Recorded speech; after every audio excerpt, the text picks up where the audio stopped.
하나님 말씀 보겠습니다. 오늘 주일 하나님께서 우리에게 주시는 말씀은 마태복음 5장 6절 1절 말씀입니다.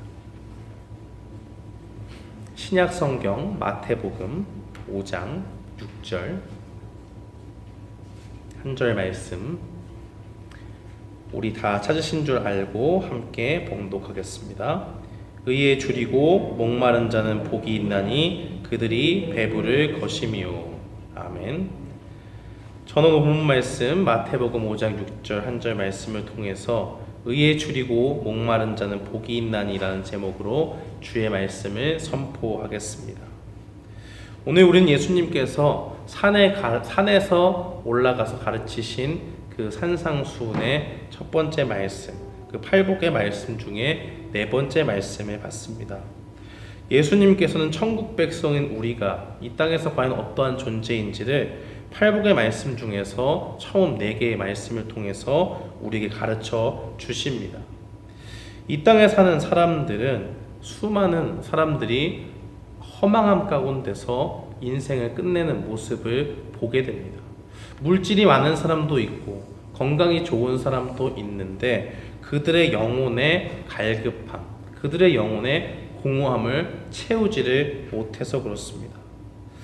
우리는 이 땅 가운데 살면서 목마름 가운데 살아가는 사람들을 보게 됩니다. 종류가 참 다양한데요. 어떤 목마른 현상이 그들에게 있습니까? 우리가 일반적으로 물을 마시지 못해서 목이 마를 때 사람들은 어떻게 합니까? 계속해서 물을 찾죠. 음료수를 찾습니다.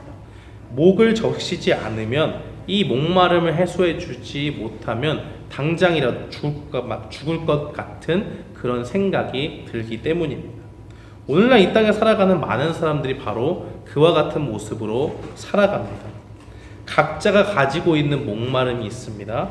그 속에서 그 갈증을 해소하기 위해서 부단히 애쓰면서 살아갑니다. 사람들은 무엇에 갈증을 느낄까요? 어떤 사람들은 물질에 목말라 하는 것을 보게 됩니다. 마음이 공허하고 뭔가 자신에게 부족한 것이 있다고 생각합니다. 그것이 무엇입니까? 물질이 그렇다는 거예요. 돈을 버는 것이 나쁘다는 것이 아니라 돈을 벌기는 버는데 돈에 매여 사는 겁니다. 마치 이 목마른 사람이 끝없이 목을 축여야지만이 살 수 있다고 느끼는 것처럼 물질이 끝없이 나에게 들어와 줘야 내가 인생을 지탱하고 참된 행복으로 나아갈 수 있다라고 생각하는 겁니다. 사람이 이 땅에 살아갈 때는 최소한의 것으로 살아갈 수 있습니다. 약간의 불편함을 감수하면 되고 조금만 부지런하면 최소한의 비용으로 우리가 일상적으로 삶을 꾸려나갈 수가 있습니다. 그런데 물질에 사로잡혀 있는 사람, 물질에 목마른 사람은 어떻습니까? 자신의 주머니를 채워도 도저히 만족함을 얻지 못합니다. 수많은 돈이 있어도 그것으로 인해서 마음의 안정을 찾지 못합니다. 점점 더 많은 물질을 그가 원하게 되고 결국에는 그 인생의 주인이 자기 자신이라고 생각을 하고 내 인생을 행복하게 하겠다라고 해서 물질에 집착했는데 결국에는 이게 뒤바뀌어져 버려요. 그래서 물질이 주인이 되고 우리는 노예처럼 물질을 쫓아 사는 인생이 되고 맙니다. 이 물질을 한 가지 예로 들었습니다만 어떤 사람들은 또 권력에 대한 목마름이 있어요.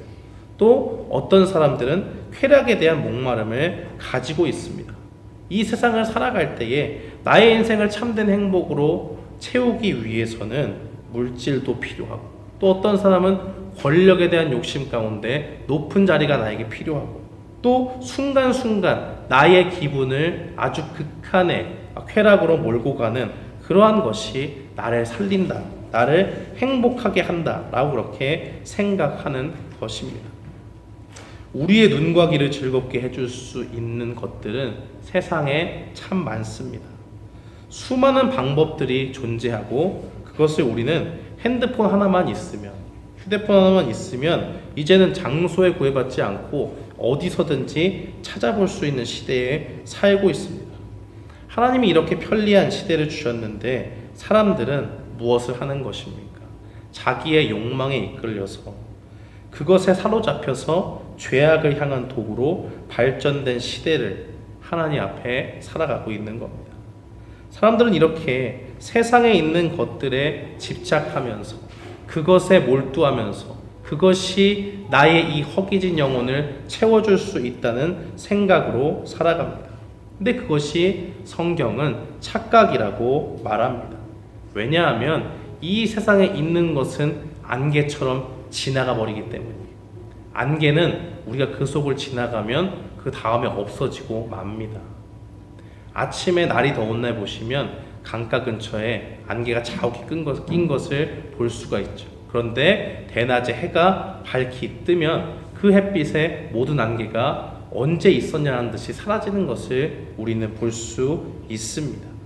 이 세상이 추구하는 즐거움이라는 것이, 쾌락이라는 것이, 권력이라는 것이, 물질이라는 것이 바로 그러한 것과 같다는 겁니다. 이 세상에 있는 것으로 우리를 아무리 채우려고 해도 우리 영혼은 만족함을 얻을 수 없습니다. 그런데 잘못된 생각을 가지고 세상의 것을 추구하다 나아가면 우리의 삶이 결국에는 파멸에 이르게 됩니다.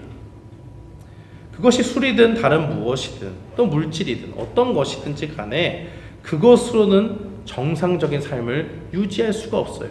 행복으로 나아갈 수가 없습니다. 이렇게 인생 속에서 사람들은 저마다의 목마름 속에서 자신의 욕심을 채우면서 살아갑니다. 그렇게 이 세상을 살아가고 있는 사람들 앞에 예수님이 나타나 말씀합니다. 주님을 믿는 성도들에게 말씀합니다. 너희는 무엇에 목마른 사람들이냐? 바로 의로움에 목마른 사람들이다 라고 그렇게 증거하십니다. 예수님이 사용하신 목마름이란 단어는 어떤 뜻을 가지고 있을까요? 우리가 길 가다가 잠깐 목말라서 물 한 잔만 주십시오 이런 정도의 목마름이 아닙니다.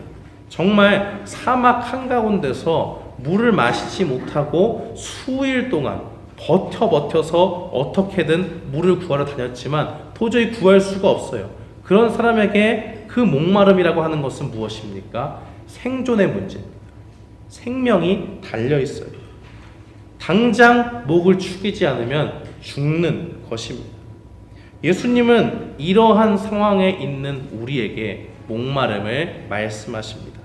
세상의 다른 그 어떤 것으로도 너희에게 영생을 가져다 주는 그런 것은 없다. 다만 너희에게 영생을 가져다 주는 것은 무엇이냐? 하나님으로부터 난 의가 너희에게 영원한 목마름을 해결해 준다 라고 그렇게 말씀합니다. 예수님은 오늘 우리에게 왜 이 말씀을 알려주고 계십니까? 이 세상의 무엇으로도 우리의 목마름을 채울 수 없기 때문에 세상 사람들처럼 살 필요가 없다는 것을 우리에게 증거합니다. 의에 줄이고 목마르다면 우리가 영원히 목마르지 않는 만족함을 얻는다는 소망을 우리에게 던져 주십니다. 오늘 본문의 말씀에 보면 예수님은 의에 줄이고 목마른 사람들은 복이 있다라고 말합니다. 이것도 상당히 생각해 보면 앞뒤가 맞지 않는 것처럼 보입니다. 줄이고 목마른 사람이라고 하는 것은 결핍을 떠올리게 되잖아요. 풍요로운 것과는 완전히 반대의 상황입니다. 그런데 예수님께서 그들을 복이 있다라고 말씀하십니다. 왜 예수님께서는 결핍을 가지고 있는 사람들을 복되다고 말씀하십니까? 인간의 실존이 바로 그런 존재라는 거예요. 결핍. 우리 스스로가 모든 것을 해결할 수 없는 의존적인 존재라는 겁니다. 퍼즐을 맞출 때 누군가가 맞춰주지 않으면 그 퍼즐은 스스로 완성되지 못합니다. 밖에서 누군가가 퍼즐에 있는 전체적인 그림을 보고 이것을 마지막 조각을 맞춰줘야만이 퍼즐이 비로소 완성되는 것이죠. 하나님께서는 우리에게 생명을 주는 의를 말씀하고 계십니다. 그리고 이 세상의 결핍을 가지고 있는 사람들에게 복되다 말하십니다. 근데 그 결핍을 가지고 있는 사람들이 하나님 안에 있는 사람들이에요. 예수님의 제자들을 향해서 말씀하시는 것입니다. 그런 것을 생각해 보면 우리에게는 어떠한 복이 있는 것입니까? 우리는 죄로 인해서 하나님의 요구를 만족시킬 수 없는 그러한 결핍 가운데 빠져 사는 사람들입니다. 원래는 완전하게 창조가 되었고 하나님의 뜻 가운데 온전히 순종하며 사는 사람들이었지만 우리가 계속적으로 살펴본 대로 창세기 3장의 타락 사건을 통해서 우리는 하나님 앞에 죄를 짓고 그 가운데 죄된 본성 가운데 우리의 육신이 죄를 쫓아나가는 연약함 가운데 살게 되었어요. 결핍이 있습니다. 하나님이 원하시는 삶은 죄를 원하시는 삶이 아니죠. 죄가 없는 삶이에요. 의로운 삶입니다. 하나님을 닮아서 거룩한 삶인데 우리는 도저히 그 의에 도달할 수가 없습니다. 그런데 그 의로움에 도달할 수 없는 우리를 예수님께서 복되게 하셨다는 거예요. 하나님이 주신 말씀을 지키고 그 말씀을 온전히 이 땅 가운데 실천하는 그 의가 우리에게 어떻게 된다는 것입니까? 주어지게 된다라는 거예요. 이렇게 이야기하면 어떻게 우리가 주님의 말씀을 이룰 수 있나라는 생각을 하게 됩니다. 그런 오해를 없애기 위해서 사도는 이렇게 말씀합니다. 갈라디아서 2장 16절 말씀해 보니까 사람이 의롭게 되는 것은 율법의 행위로 말미암음이 아니요. 자 보세요. 하나님께서 우리에게 의로운 삶을 원하시지만 자 의로운 삶을 줄 테니까 너희가 지금 여기에 준 모든 율법의 말씀을 지키면 너희에게 의를 주겠다라고 말씀하실 때에 그 의로움을 우리가 다 지킬 수 없다는 것입니다. 그래서 사람이 의롭게 되는 것은 율법의 행위로 될 수가 없다라고 사도가 말해요. 오직 예수 그리스도를 믿음으로 말미암는 줄 알므로 우리도 그리스도 예수를 믿나니 이는 우리가 율법의 행위로서가 아니고 그리스도를 믿음으로써 의롭다함을 얻으려 함이라. 율법의 행위로서는 의롭다함을 얻을 육체가 없느니라 라고 그렇게 못 박아 말합니다. 이 말씀은 무엇을 말씀합니까? 우리가 아무리 열심히 애쓰고 힘쓴다고 해도 수만 가지 결단을 한다고 해도 말씀에 순종하는 사람이 되자라고 외쳐도 그것을 완전히 지킬 수가 없다라는 거예요. 예수님은 말씀을 통해서 무엇을 보여주십니까? 너희가 누구냐? 너희의 힘과 능력으로 얻을 수 없는 그 의를 받은 사람들이다라고 말씀합니다. 그 의는 누구에게로부터 받은 것입니까? 바로 우리를 위해서 십자가에서 피 흘려 돌아가신 예수님의 의로우심으로 그 공로로 우리가 받았다는 것을 모든 성도들에게 말씀해 주는 겁니다. 사람은 아무리 힘을 쓰고 애를 써도 율법으로는 죄만 깨달아요. 원수를 사랑하라는 말씀이 있습니다. 원수를 사랑할 수 있는 사람이 있습니까? 나에게 물질적인 해를 주고요. 내 신체에 위해를 가하고 나의 가족에게 험한 말을 하고 그 생명을 앗아갔다면 그것을 참 우리가 용서하기는 어렵죠. 용서도 어려운데 어떻게 사랑을 합니까? 그런데 예수님 안에 있으면요. 그 사랑을 이룰 수 있게 됩니다. 원수를 사랑할 수 있어요. 주기철 목사님께서 자기의 아들을 죽인 그 사람을 양자로 받고 그 양자를 사랑으로 키우셨습니다. 그렇게 하신 이유가 무엇입니까? 예수님께서 세상 사람들로는 도저히 이해를 할 수가 없는 거예요.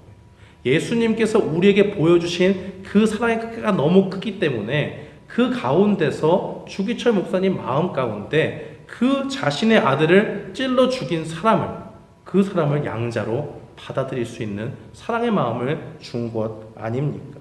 그러니까 이것은 주기철 목사님 훌륭해서 그런 것이 아니라 주님 안에 있기 때문에 성령님께서 주기철 목사님에게 사랑의 마음을 주셔서 용서의 마음도 주시고 더 나아가서 양자로 삼아서 자기의 친아들을 대신할 수 있는 사랑까지도 부어주시게 만든 거예요.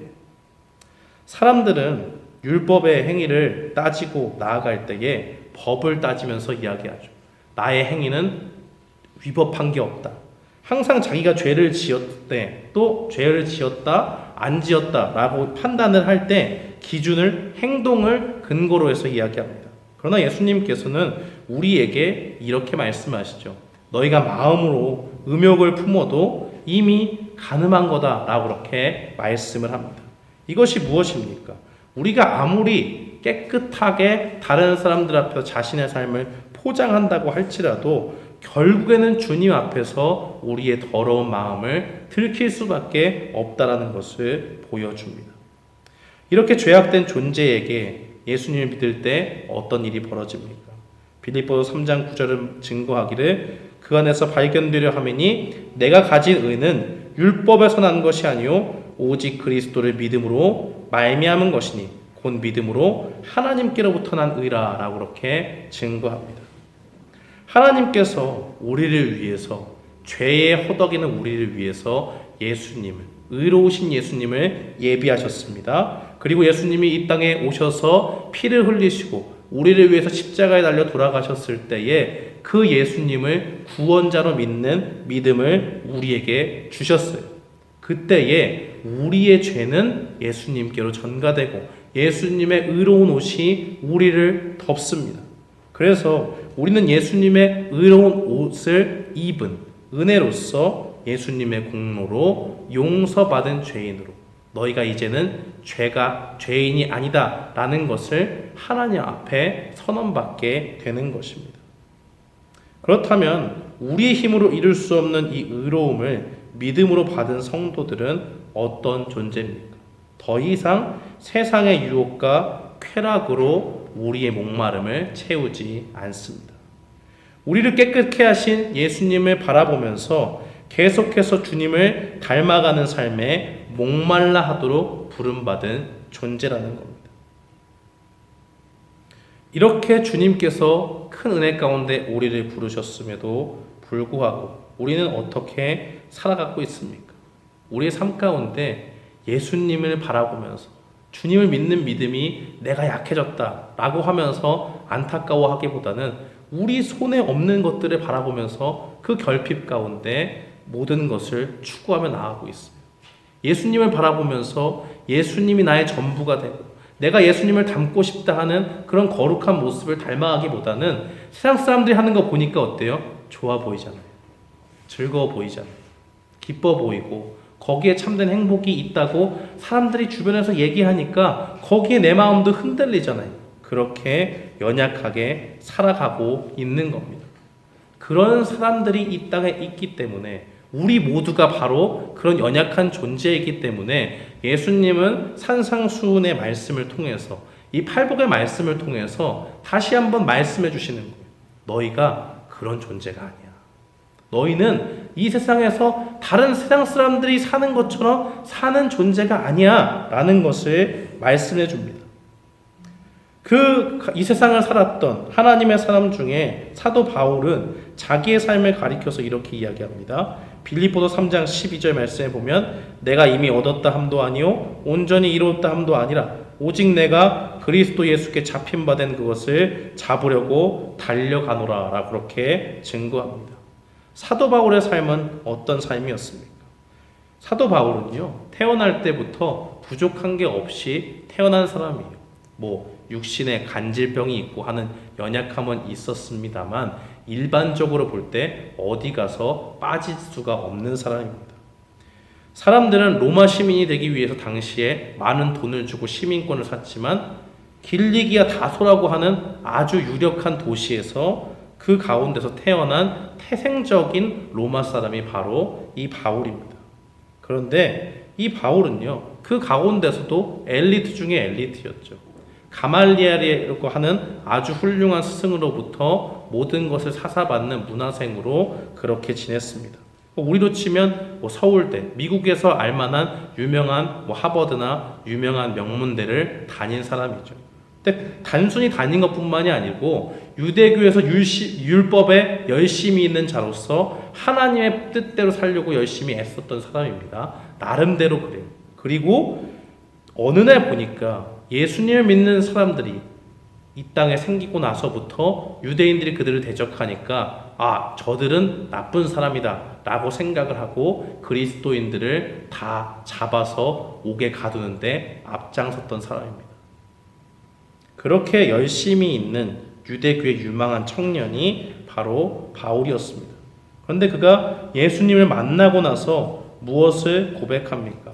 빌립보서 3장 8절에서 증거하기를 또한 모든 것을 해로 여김은 내 주 그리스도 예수를 아는 지식이 가장 고상하기 때문이라. 내가 그를 위하여 모든 것을 잃어버리고 배설물로 여김은 그리스도를 얻고 라고 그렇게 증거합니다. 이제까지 자기가 내세울 수 있었던 그 모든 자랑이 뭐예요? 이제는 배설물이래요. 모든 것이 해롭다. 나에게 유익을 주는 것이 아니다. 라고 그렇게 말하고 있습니다. 대신 그에게 유익이 되는 것은 무엇입니까? 그리스도 예수를 아는 지식. 그것이 그 무엇과도 비교할 수 없는 가장 진귀한 그 지식이다 라는 것을 말하고, 내가 모든 것을 다 잃어도 좋은데 내가 얻을 수 있는 것 한 명은 있다면 그것이 바로 그리스도였으면 좋겠다 라고 그렇게 증거합니다. 참 신기합니다. 자기가 가지고 있던 세상의 온갖 좋은 것을 바울은 그냥 문서로, 입으로 버린 것이 아니고 실제로 그 지위와 모든 누릴 수 있는 특권을 버린 거예요. 유대 공동체 가운데서 그리스도인이 된다라고 하는 것은 삶의 모든 것이 바뀌는 것입니다. 그 민족에게 배척당하는 것이고, 늘 돌로 쳐 죽어도 다른 민족들이 그 같은 민족들이 불쌍하게 여기지 않아요. 그래, 우리를 버리고 유대교를 버리고 저 예수라고 하는 그리스도라고 감히 말하고 있는 저 사람을 믿고 따르니 돌로 쳐 죽여도 마땅하다라고 생각하는 겁니다. 그러나 집안도 좋았고 최고의 선생님에게도 배웠던 이 바울은 자신의 예수님을 만난 그 순간부터 모든 것을 버립니다. 그리고 그것을 기쁘게 여깁니다. 어떻게 이런 고백이 나오게 됩니까? 세상의 지위와 존경은 다 버리게 되었고요. 그의 삶은 고난의 연속으로 시작되었습니다. 예수님을 전하는 순간 그들의 동족들이 자신을 쫓아오면서 여러 번을 죽을 고비를 넘기게 되었는데도 바울은 슬퍼하지 않았어요. 그 핍박 가운데 죽음을 각오한 순간을 넘으면서도 예수님을 바라보고 기쁨 가운데 그 사역을 감당했습니다. 어떻게 이 바울 속에 그러한 고백이 나올 수가 있었겠습니까? 자신은 도저히 해결할 수 없는 죄의 문제를 해결하신 예수님께서 주실 복을 바라봤기 때문입니다. 하나님께서 의의 주린 자, 우리의 힘으로 소유할 수 없는 예수님으로부터 온 의로움을 받은 모든 사람들에게 예수님의 그 의로우신 삶을 닮아가는 삶을 갈망하게 하신 겁니다. 바울의 삶은 핍박이 있었어도, 고난이 있었어도 원망으로 나아가지 않았습니다. 왜 그러냐? 바로 우리가 죄인이었고 우리가 받을 그 죄의 형벌을 예수님께서 고난을 통해서 이 땅 가운데 모든 그것을 해결해 주셨기 때문입니다. 우리의 모든 그 의로움이 예수님의 고난을 통해서 이루어졌어요. 그러니까 예수님을 바라보면서 나아가는 삶은 고난받아도 괜찮다라고 생각하는 겁니다.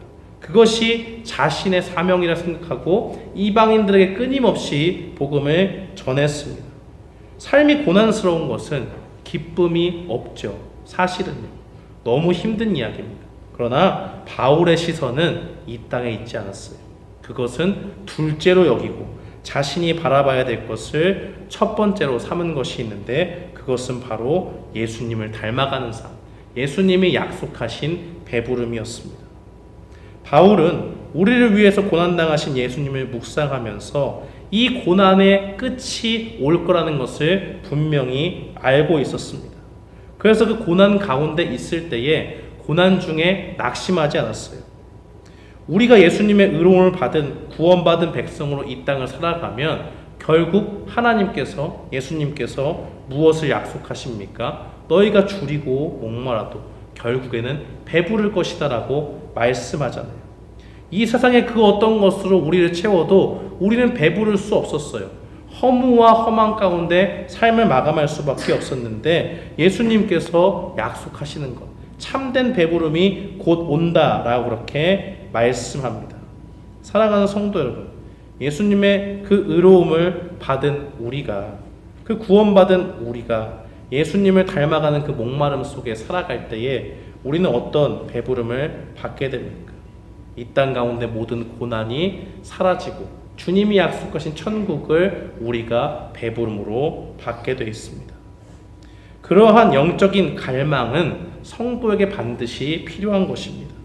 시편 42편 2절 말씀은 증거하기를 내 영혼이 하나님 곧 살아계시는 하나님을 갈망하나니 내가 어느 때에 나아가서 하나님의 얼굴을 배울까라고 그렇게 증거합니다. 지금은 이 땅 가운데 비록 부족하고 연약해서 주님을 닮아가고자 하는 삶의 소망을 갖는다고 할지라도 우리는 자꾸 넘어집니다. 실패해요. 그러나 그 가운데 우리에게 소망이 있는 것은 그 영원한 배부름이 우리에게 주어질 것이기 때문입니다. 주님이 그 약속을 우리에게 주셨고 그런 갈망 가운데 있는 우리를 복되다 하셨기 때문입니다. 사랑하는 성도 여러분, 그러므로 오늘 이 말씀을 듣는 우리는 이 땅 가운데 어떻게 살아가야 됩니까? 우리의 본분을 반드시 알아야 돼요. 우리는 이 땅에 있는 만족으로 사는 사람들이 아니라 이 땅에 있는 것들로 우리의 굶주림을 채우는 것이 아니라 하늘에 주시는, 하늘에 약속하신 그 주님의 은혜를 바라보면서 우리의 영혼을 채워나가는 겁니다. 우리의 연약함을 예수 그리스도의 의로 만족시키신 그 주님의 은혜를 기억하면서 날마다 의로우신 주님을 닮아가는 삶으로 우리가 나아가야 하는 것입니다. 우리가 힘들고 지칠 때마다 사탄은 우리에게 와서 말할 거예요. 네가 지금 결심을 해도 어차피 지키지 못하는 이 말씀을 왜 붙잡고 그렇게 피곤하게 살고 있느냐.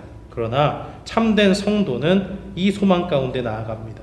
시편 107편 9절 말씀은 증거하기를 그가 사모하는 영혼에게 만족을 주시며 줄인 영혼에게 좋은 것으로 채워주심이로다. 사랑하는 성도 여러분, 오늘 이 말씀을 들으면서 우리는 주님 앞에 나아가기를 힘써야 됩니다. 어떻게 나아갑니까? 예수님께서 우리를 구원하신 그 의를 바라보면서 의로우신 주님을 닮고 싶다라는 그 갈망 속에 우리가 살기를 소망하며 나아가야 하는 겁니다. 지금은 그런 것이 눈에 들어오지 않아요. 지금은 그런 것이 내 삶에 정말 목마름으로 느껴지지 않습니다. 나는 지금 돈도 없고요. 나는 지금 내가 원하는 지위도 얻지 못했고요. 내가 원하는 안전한 가정도 이루지 못했습니다. 그런 결핍이 있는데 어떻게 영원한 것을 바라보면서 삽니까? 라고 반문하는 사람들에게 말씀하시잖아요. 그가 사모하는 영혼에게 만족을 주시고 줄인 영혼에게 좋은 것으로 채워주신다. 예수님께서 우리가 주님 안에 붙어 있을 때에 우리에게 참된 이 영적인 갈망을 우리 마음속에 갈구하는 마음을 허락하십니다. 처음에 그렇지 않은데 나중에 예수님을 바라보면 바라볼수록 점점 우리의 삶은 성령님을 통해서 변하게 되고 그 가운데 세상의 것이 좋아 보이기보다 우리 주님이 약속하신 영원한 만족, 그 배부름 가운데 주님을 소망하며 나아가게 될 줄 믿습니다. 오늘 이 말씀을 기억하면서 우리가 이 세상에 다른 어떤 것으로 우리의 목마름을 채우지 않고 오직 우리를 위해서 십자가에 달려 돌아가신 그 의로우신 예수님을 바라보면서 그 주님 닮기를 갈망하는 그 영적인 갈망을 가지고 주님 앞에 나아가는 우리 모두가 되기를 주님의 이름으로 축원합니다.